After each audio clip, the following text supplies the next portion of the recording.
রাস্তার পাশে ছোট্ট কুকুরছানাটা দাঁড়িয়েছিল। হঠাৎ একটি গাড়ি থামলো। ভিতর থেকে চোপমা তখনও জয়েদি নিল। আমি আছি, হাতটা ছাড়িস না।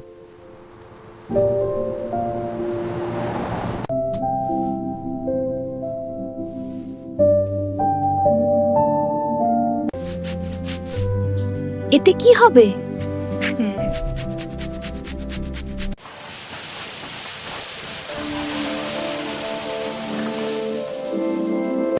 চলো, আজ থেকে আমাদের নতুন জীবন শুরু। হ্যাঁ, আর এই সুটকেসে আছে আমাদের সব আশা। দেখো, সামনে আমাদের নতুন পৃথিবী। যত দূরই যাই আমরা একসাথে থাকব। হঠাৎ পা পিছলে পড়তে যাচ্ছিল সে।